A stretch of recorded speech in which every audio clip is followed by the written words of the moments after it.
అందరికీ నమస్కారం. తన్వి చెప్పే కథలకు స్వాగతం. ఈరోజే మొదటిసారిగా మా ఛానల్ చూస్తున్నట్లయితే ప్లీజ్ లైక్ చేయండి, షేర్ చేయండి, సబ్స్క్రైబ్ చేసి మమ్మల్ని సపోర్ట్ చేయండి. ఈరోజు గురువారం.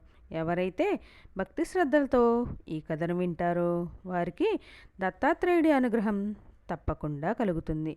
సకల శుభాలు కలుగుతాయి. కోటి జన్మల పుణ్యం లభిస్తుంది. మరి ఆ కథ ఏంటో ఇప్పుడు మనం ఈ వీడియోలో తెలుసుకుందాం. పూర్వకాలంలో సత్రజిత్తు అనే రాజు ఉండేవాడు. మహావీరుడు. అనేక యజ్ఞాలు చేసి ఇంద్రుణ్ణి సంతృప్తిపరిచాడు. ఆ పుణ్యఫలం వల్ల పుత్రుణ్ణి పొందాడు. ఋతుధ్వజుడు అని పేరు పెట్టుకున్నాడు. తండ్రికి తగిన పుత్రుడు.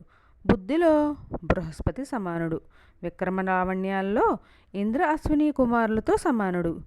తన ఈడు కుమారులతో కలిసి ఆడుకుంటూ ఉంటే ఒక రోజున నాగలోకం నుండి ఇద్దరు రాకుమారులు వచ్చారు.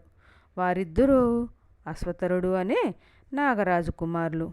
వారు బ్రాహ్మణ బాలకులుగా వచ్చి ఋతధ్వజునితో కలిసిమెలిసి తిరుగుతూ ఆటపాటల్లో భాగస్వాములు అయ్యారు. ఋతధ్వనితో వీరికి గాఢమైన స్నేహం ఏర్పడింది. రోజు వీరు నాగలోకం నుండి వచ్చి వెళ్తూ ఉండేవారు. చివరికి వీరి స్నేహం ఒకరిని వదిలి ఒకరు ఉండలేని పరిస్థితి ఏర్పడింది. అందువలన ఒక్కొక్కసారి వారిని తిరిగి వెళ్ళనివ్వడం లేదు. తనతోనే స్నానపానాదులు ఏర్పరిచి ఉంచుకుంటున్నాడు. ఇలా రోజులు గడుస్తున్నాయి. అశ్వతరుడు ఒక రోజున తన పుత్రుని పిలిచి, తరచుగా మీరు మన లోకంలో ఉంటున్నట్లుగా కనిపించడం లేదు. కారణం ఏమిటి? ఎక్కడికి వెళ్తున్నారు? ఇటీవల రాత్రులు కూడా ఇంటికి రావడం లేదు. ఏం చేస్తున్నారు అని గద్దించి ప్రశ్నించాడు. నాగకుమారులు తమకు భూలోకంలో ఋతధ్వజునితో కలిగిన స్నేహపదం గురించి తెలిపారు. అప్పుడు ఆ నాగరాజు మానవులతో మనకు స్నేహం ఏమిటని ప్రశ్నించాడు. అప్పుడు ఆ నాగకుమారులు ఆ రాజకుమారుడి గుణగణాలను, ఆత్మీయతలను ఏకరువు పెట్టారు. మా కోసం ప్రాణాలు సహితం త్యజిస్తాడు. మేము లేనిదే బ్రతకలేడు. మాకు ఎన్నెన్నో బహుమతులు ఇస్తుంటాడు. మేము ఏది అంటే అది జరిపిస్తాడు. అతడు వయసులో పెద్ద అయినా మాతో కలిసి ఉంటాడు. నిండు యవ్వనంలో ఉన్నాడు. అయినా మాలో ఒకటిగా ప్రాణంలో కలిసిపోయాడు. మాతో ఉన్నప్పుడు సమస్త లోకాల్ని మర్చిపోతాడు. తాను ఆనందిస్తాడు. మమ్మల్ని ఆనందంలో ముంచెత్తుతాడు. తండ్రి మానవుడు కదా అని శంకించవలసిన పని లేదు. అతడితో మైత్రికి మేము ఎంతగానో గర్వపడుతున్నాము. పుత్రులిద్దరూ ఏకకంఠంతో చెప్పేసరికి అశ్వతరుడు మరింక ప్రశ్నించలేదు. నాయనలారా, తత్సాంగత్యం సకల శ్రేయోదాయకం. మీ స్నేహాన్ని కొనగించండి. అతడికి ప్రత్యుపకారంగా ఏమైనా బహుమతులు మీరు కూడా ఇవ్వండి అని ప్రోత్సహించాడు. తండ్రి ఋతధ్వజుడికి మనం ఇవ్వగలిగిన బహుమతులు ఏమీ లేవు. అన్నింటా అతడు మనకన్నా సంపన్నుడు. కాకపోతే అతనికి తీరని దిగులు మాత్రం ఉంది. దాన్ని మర్చిపోవటానికే అతను మాతో ఆటపాటలతో మునిగిపోతుంటాడు. ఆ దిగులు తీర్చగలిగితే అదే నిజమైన ప్రత్యుపకారం. నాయనలారా, మీ మిత్రుడు దిగులు ఏమిటి? ఒకటి మీ దిగులు ఒకటినా తప్పక తీరుద్దాం. శక్తి వంచన లేకుండా ప్రయత్నిద్దాం. అసలు ఆ దిగులు ఏమిటో చెప్పండి. జనక మా మిత్రుడు వివాహతుడు. మదలస అనే ఆవిడ అతని భార్య. ఒక గంధర్వ రాజకుమారి. సౌందర్య రాశి. ఒక రాక్షసుడి వంచనకు గురి అయ్యి హఠాత్తుగా మరణించింది. అప్పటి నుండి ఋతధ్వజుడు ఆమెనే తలుచుకుంటూ పునర్వివాహంకు మనసొప్పక కఠిన బ్రహ్మచర్యంతో గడుపుతున్నాడు. మా తోడుదే లేకంగా మెలుగుతున్నాడు. దిగులు మర్చిపోతున్నాడు. తండ్రి, ఆ దిగులు తీర్చగలమా? పుత్రులారా, తప్పక తీర్చగలం. ముందు ఆ రాక్షసుడు ఎవరు? ఎలా వంచాడు? ఆ వివరాలు చెప్పండి. తండ్రి, మాకు తెలిసింది చెబుతాము, ఆలకించండి. గాలవుడు అనే మహర్షి పేరు మీరు వినే ఉంటాడు. అతడు మహాతపస్వి. ఎక్కడో ఆశ్రమంలో శిష్య బృందంతో ఇతర మునిగణాలతో కలిసి తపస్సు చేసుకుని ఉండేవాడు. ఒక రోజున ఒక దివ్యాశ్వం అధిరోహించి శత్రుజిత్తు మహారాజు దగ్గరికి ఆకాశ మార్గంలో వచ్చాడు. శత్రుజిత్తు మహారాజు ఆశ్చర్యంతో అతిథి మర్యాదలు చేశాడు. గాలవుడు సంతోషించి, మహారాజా, మా ఆశ్రమంలో తపస్సులకి రాక్షస పీడ ఎక్కువగా ఉంది. మా తపశ్శక్తిని ఉపయోగించి ఆ రాక్షసుల్ని శాపాగ్నికి గురి చేద్దామంటే వెనుకటికి విశ్వామిత్రుడి వలె తపస్సును వృధా చేసుకోవడం ఇష్టం లేదు. ఆ రాక్షస పీడను భరిస్తూ మాలో మేమే కుమిలిపోతున్నాము. ఒకనాటి మధ్యాహ్నం ఈ దివ్యమైన అశ్వం నా ముందు నిలిచింది. సూర్యుడి రథాశ్వంలాగా మెరిసిపోతున్న దీన్ని చూసి ఆశ్చర్యంగా నిలబడ్డాను. అంతలోనే అశరీరవాణి వినిపించింది. గాలవ, ఇది నీ దివ్యాశ్వం. దీని పేరు కువలయ. సూర్యుడు నీకు పంపాడు. దీని గమనానికి అడ్డు లేదు. ఇది ఆకాశంలో ఎగురుతుంది, నేల మీద పరిగెడుతుంది, పర్వతాల మీద దూకుతుంది, సముద్రంలో ఈదుతుంది, నీటిపై నడుస్తుంది. ఇది పాతాళంలో చుట్టి వస్తుంది. ఈ ఉత్తమ జాతి గుర్రాన్ని శత్రుజిత్ మహారాజు కుమారుడైన ఋతధ్వజునికి ఇచ్చి రాక్షస సంహారం చేయించుకో అని చెప్పింది. కాబట్టి శత్రుజన్మ మహారాజా, నీ దగ్గరకు వచ్చాను. నీ పుత్రుని నాతో పంపు. మునిజన సంరక్షణ చేసి వస్తాడు. ఈ దివ్యాశ్వంని అధిరోహించడం వల్ల నీ కుమారుడికి కువాలయస్వుడు అనే పేరు స్థిరపడుతుంది. గాలవముని అభ్యర్థనను శత్రుజిత్తు మహారాజు ఆజ్ఞగా అంగీకరించి దశరథ మహారాజు విశ్వామిత్రుడి మహర్షి వెంట రాముణ్ణి పంపినట్లు నేను కూడా మీ వెంట మా చిరంజీవిని పంపిస్తున్నాను అన్నాడు. వెంటనే ఋతుధ్వజుడు తండ్రి పాదములకు నమస్కరించి దివ్యాశ్వమి మొక్కి దాని సకలింపును అనుమతిగా గ్రహించి అధిరోహించి గాలవుడితో సహా ఆశ్రమానికి చేరుకున్నాడు. అక్కడ ఉన్న ముని బృందానికి నమస్కరించి ఆశీస్సులు పొందాడు. ఆ నిమిషం నుండి జాగరూకుడై ఆశ్రమ సంరక్షణ బాధ్యతలను స్వీకరించాడు. ఒకనాటి సాయంకాలం గాలవాదులు సంధ్యోపాసన చేస్తూ ఉండగా రాక్షసుడు పంది రూపంలో వచ్చి ఆశ్రమాన్ని అల్లకొల్లోలం చేస్తున్నాడు. ఋతధ్వజుడు కువలయస్వాన్ని అధిరోహించి ఆ మాయాపందిని వెంబడించాడు. బాణం దెబ్బలు తప్పించుకుంటూ శరవేగంగా పరుగు తీస్తుంది ఆ పంది. కువలయాశ్వుడు వెంటపడి తరుముతున్నాడు. ఎట్టకేలకు ఒక బాణం దాని డొక్కలో గుచ్చుకుపోయింది. అయినా అది లెక్క చేయకుండా పరిగెడుతూ చివరికి అది పాతాళానికి చేరింది. రాకుమారుడు దాని వెంట పాతాళానికి చేరుకున్నాడు. అది ఒక దివ్య భవనంలోకి ప్రవేశించి అదృశ్యమైంది. కువలాయసుడు ఆ భవనం అంతా వెతికాడు. కానీ ఆ మాయాపంది జాడ కనిపించలేదు. కానీ ఒక ద్వారం వద్ద ఒక కాంతామణి కనిపించింది. కువలాయసుడికి సందేహం వచ్చింది. రాక్షసుడే ఆ రూపం ధరించాడేమోనని, ఆమె రాక్షసుడేమోనని. సంహరిస్తే ఒకవేళ, కాని పక్షంలో స్త్రీ హత్యా పాతకం చుట్టుకుంటుందేమో అడిగి చూద్దామని గంభీర స్వరంతో ఇలా అన్నాడు. నారీ, ఎవరు నీవు? ఈ దివ్యమందిరం ఎవరిది? నీవు ఇక్కడెందుకున్నావు? ఆ అమ్మాయి నోట ఏ ఉలుకు లేదు, పలుకు లేదు. ఒకసారి కువలయస్వాన్ని ఎగాదిగా చూసి కనురెప్పలు టపటపార్పి భవనం పైభాగానికి మెట్ల మీదుగా తుర్రుమని జారుకుంది. కువలుడు కూడా సౌదాగ్రం చేరుకున్నాడు. గుర్రం దిగాడు. ఆ సుందరి వెంట తాను కూడా సౌదాగ్ర మందిరంలోకి ప్రవేశించాడు. పరుగు పరుగున అది ఒక పాలరాతి మందిరం. విశాలంగా ఉంది. స్తంభాల మీద అపూర్వ శిల్ప సంపద ఉట్టిపడుతుంది. ఆ మందిరంలో ఎక్కడ వాలిన చూపు అక్కడే నిలిచిపోతుంది. మందిర మధ్య భాగంలో బంగారు వేదిక, దాని మీద హంసతూలిక తల్పము, దాని చుట్టూ ఉల్లి పొరలాంటి తెల్లని దివ్యాంబరం గొడుగులా వేలాడుతుంది. ఆ తెరలోపల వేదికపై ఒక సుందరి తెల్ల మబ్బుల్లో చందమామల దోబూచులాడుతుంది. పరికించి చూశాడు. కళ్ళు చెదిరిపోయే సౌందర్యం ఆమెది. మన్మధుణ్ణి విడిచి వచ్చిన రతీదేవిలా ఉంది. పాతాళలోకాది దేవత కాబోలు అనుకున్నాడు ఋతధ్వజుడు. ఆమె కువలయస్వుణ్ణి చూడగానే తల్పం దిగి తల వంచుకొని వయ్యారంగా నిలబడింది. కుడికాలుపై బరువు ఆనించి ఎడమకాలి బొటన్ బ్రేలుతో నేలను రాస్తుంది. ఎడమ చేతిలో ఒక కమలాన్ని కుడి చేతిలో సుతారంగా పొదివి పెట్టుకొని పావురం వీపు నివిన్నట్లుగా కమలం రేకులు ముడుచుకునేలా కలుపుతోంది.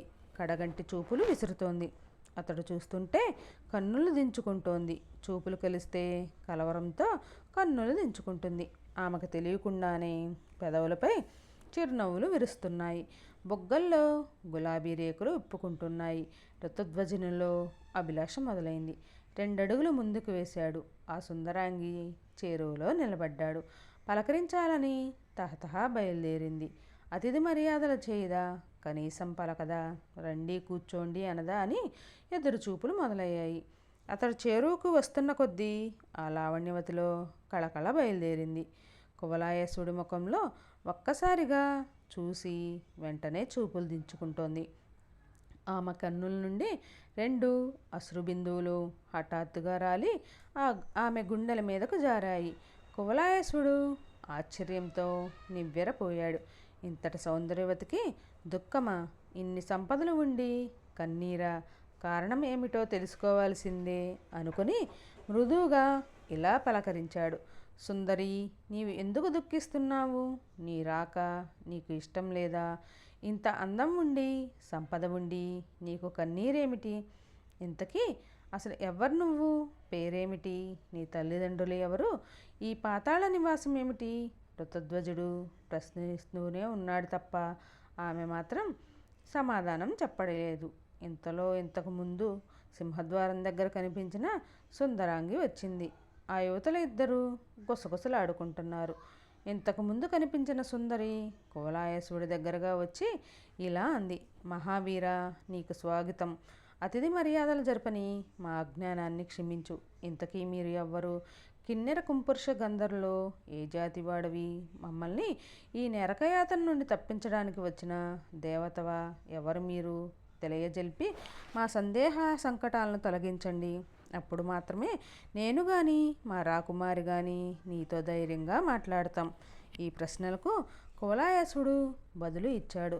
సుందరి సింహద్వారంలో కనిపించి నా ప్రశ్నలకు జవాబు చెప్పకుండా ఇక్కడికి పరుగున వచ్చావు. మీకు వచ్చిన ఆపదేమిటి? మీరిద్దరూ అసలెవరు? భయపడకండి.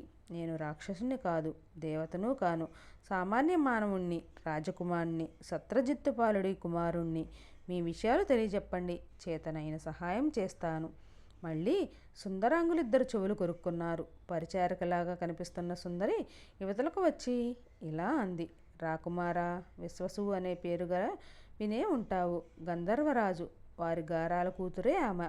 పేరు మదాలస. నేను ఈమె ఇష్టసఖిని. నన్ను కుండల అంటారు. ఇది పాతాళలోకం. ఇది ఒక రాక్షసుడి భవనం. వాడి పేరు పాతాళకేతువు. వీడి తండ్రి పేరు చంద్రకేతువు. వాడు రాక్షసుడే. గంధర్వలోకంలో ఉద్యానవనంలో హాయిగా వివరిస్తున్న ఈ మదాలసను నన్ను పాతాళకేలువు తనదేమో విద్యను ప్రయోగించి అపహరించి ఇక్కడ బంధించాడు. మదాలస తనను వివాహం చేసుకోవాలట. ఎంతగానో ఒత్తిడి చేస్తున్నాడు. అన్ని ఉపాయాలు పన్నుతున్నాడు. ఈమె తిరస్కరిస్తూ వస్తుంది. అయినా ఆ మూర్ఖుడు పట్టు వదలడం లేదు. రేపు త్రయోదశి నాడు బలవంతంగానైనా పెళ్లి చేసుకొని తీరతానని నిన్ననే బెదిరించి వెళ్ళాడు. మదాలస భయపడి ప్రాణత్యాగానికి సిద్ధపడింది. ఇంతలో కామధేను ప్రత్యక్షమై ఆమెను వారించింది. మదాలస, తొందరపడకు. ఈ రక్కసుడు నిన్ను వివాహం చేసుకోలేడు. ఈరోజే వీడికి మరణం నిశ్చయమైంది. కాసేపట్లో వీడు భూలోకానికి వెళ్తాడు. అక్కడ ఒక ముని ఆశ్రమంలో అలజడి సృష్టిస్తాడు. అప్పుడు ఒక రాజకుమారుడు వీడిని బాణంతో కొడతాడు. ఆ మహావీరుడే నిన్ను వివాహం చేసుకుంటాడు. ఎక్కడి పాతాళం, ఎక్కడి భూలోకం అని ఆశ్చర్యపడకు.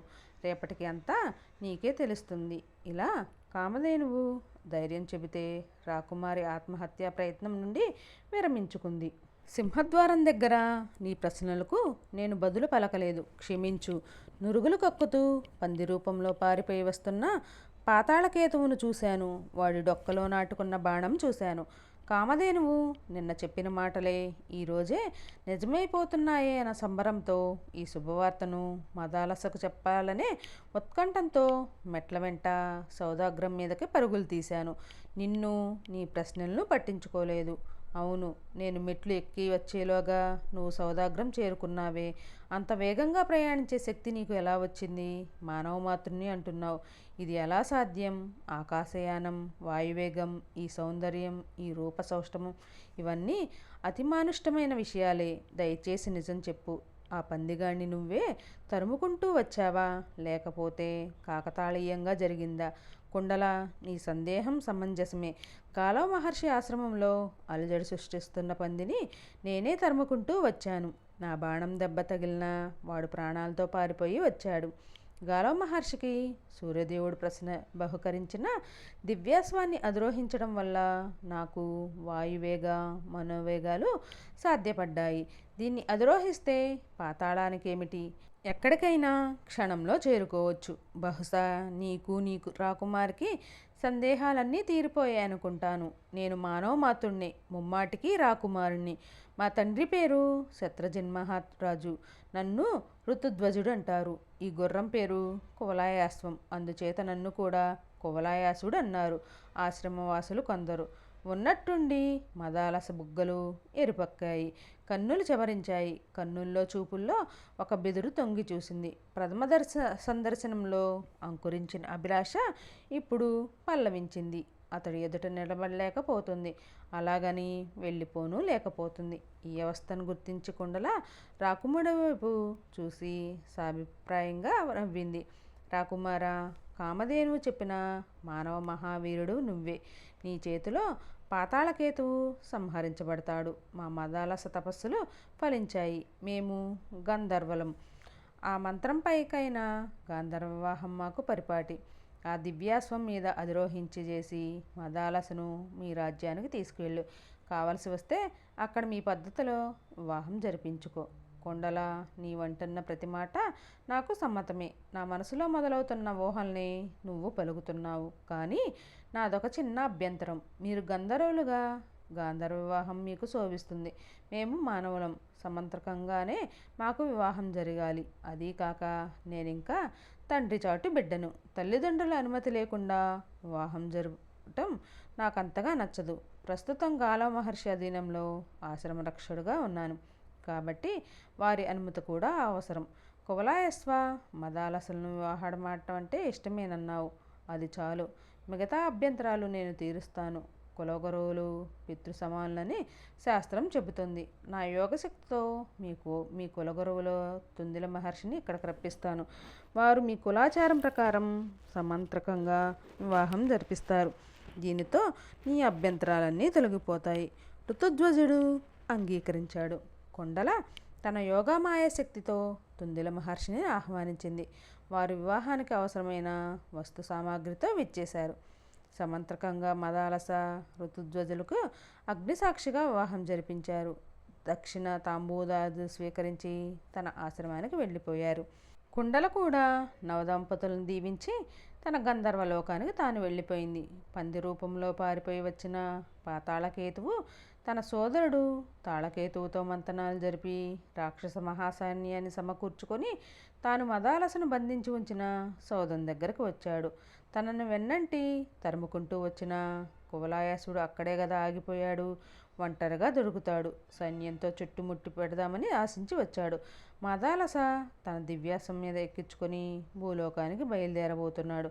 కువలాయాసుడు సరిగ్గా అదే సమయానికి పాతాళకేతువు సైన్యంతో వచ్చి పడ్డాడు. జాగ్రత్తగా కూర్చోమని మదాలసను హెచ్చరించి కువలాయసుడు ధనుష్టాకారం చేశాడు. ఆ దివ్యాశ్వం మీద అనూహ్యమైన వేగంతో అనూహ్యమైన దారుల్లో మెరుపు తీగలాగా తిరుగుతూ మొత్తం దైత్వ మహాసైన్యాన్ని అవలేలంగా సంహరించాడు. పాతాళకేతువును ఖండించి విజయశంఖం పూరించాడు. తాళకేతువు తన అనుచరులు మరికొంతమందితో పలాయనం చిత్తగించాడు. మదాలసహ సహితుడై కువలాయసుడు భూలోకానికి వచ్చి గాలవ మహర్షికి నమస్కరించి పాతాళకేతు వదను వివరించి ఆశీస్సులు అందుకొని తన రాజధానికి వెళ్ళిపోయాడు. కువలాయాశ్వానికి తగిన విడిది ఏర్పాటు చేయించాడు. తల్లిదండ్రులకు ఆ నవదంపతుల పాదాభివందనం చేసి దీవెనలు అందుకొని అంతఃపురంలో ప్రవేశించారు. రాజభోగాలు అనుభవిస్తూ శృంగార క్రీడ విలాస వినోదాలతో మురిసిపోతున్నారు.